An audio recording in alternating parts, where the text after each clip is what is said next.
ఒక ప్రవీణ్ పగడాల గారు ఉన్నారు. ఆయన్ని చంపుతారని తెలుసు, కానీ ఆయన ఏమన్నాడు తెలుసా? నేను ఒక్కడనే బండి మీద ఎట్టేనే తిరుగుతాను చెప్పాడు. ఆయన ఒకటే మాట చెప్పాడు. ఆయనకి అప్పటికి థ్రెటనింగ్ కాల్స్ చాలానే వస్తున్నాయి, చంపేస్తాం, నేను లేపేస్తాం. కానీ ఆయన ఒకటే మాట చెప్పాడు స్టేజ్ మీద ఉన్నప్పుడు, రే నేను ఎక్కడికి పోయినా ఒక్కడనే వస్తా, బండి మీద ఒక్కరిని ఎటైనా వెళ్తా, నేను నాకు ఏ ఫియర్ లేదని చెప్పాడు. వాళ్ళు అది అదునుగా తీసుకున్నారు.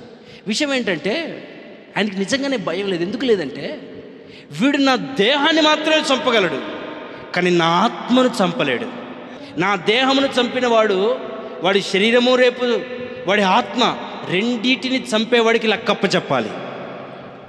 వాడు కేవలం నా దేహాన్ని మాత్రమే చంపగలడు, కానీ నా ఆత్మను చంపలేడు.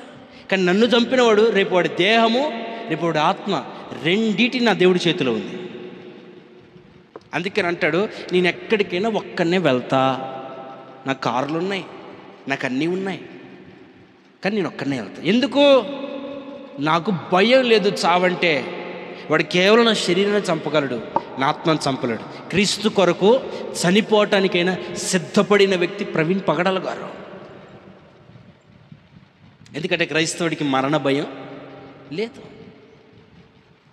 ఎంతసేపు అండి ప్రాణం పోవడానికి? ఎంతసేపు? టార్చర్ పెడితే 2-3 రోజులేమో, ఉత్తికైతే 1 గంటలో, ఎంతసేపులో పోవాలి ప్రాణం. కానీ ఆ తర్వాత ప్రభుతో ఉంటాం. క్రైస్తవుడికి ఒక్కడికే మరణ భయం లేదు. నేను చాలాసార్లు చెప్పాను, ఒకసారి ఈ మాట గుర్తు చేస్తాను. ఒకసారి ఐఎస్ఐ ఉగ్రవాదులు కొంతమంది క్రిస్టియన్స్ అందరినీ వాళ్ళు చంపుతూ ఉన్నారు. వాళ్ళు చంపుతున్న ఆ క్రమంలో ఏం జరిగిందంటే, ఒక తల్లిని ఒక కొడుకుని ముసుగేసుకొని తీసుకొని వచ్చారు. వాళ్ళు అలా చంపేటప్పుడు దేవుడు లేడు అని ఒప్పుకుంటే నేను బ్రతకనిస్తాను, లేదు అని అంటే మాత్రం నిర్దాక్షిణ్యంగా మెడకాయ కోసి చంపేస్తాను అని చెప్పారు. తల్లి ఒప్పుకోవట్లేదు ఎంతకీ. లేదు, నా దేవుడు ఉన్నాడు, నా దేవుడు సజీవుడు, నా దేవుడు గొప్పవాడు, నేను ఏం చేయబడ్డాని ఆయన వదిలిపెట్టనని చెప్తుంది.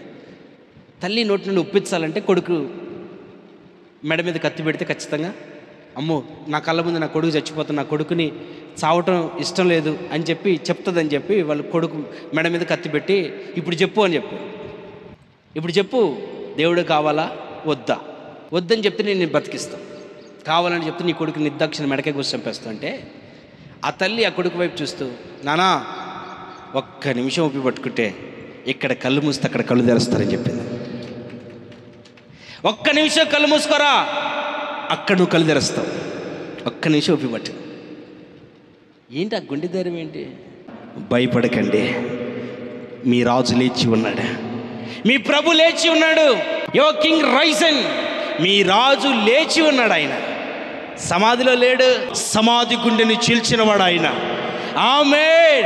మరణమా నీ ముల్లెక్కడ, మరణమా నీ విజయం ఎక్కడ అని మరణపు ముళ్ళని విరిచి తిరిగి లేచినవాడు యువర్ కింగ్. ఈ రాజు లేచినవాడు, ఆయన సజీవుడు. ఇప్పుడు మీరు దేని గురించి భయపడద్దు. మమ్మల్ని సర్దికేలని చేస్తాను అనుకుంటున్నారా?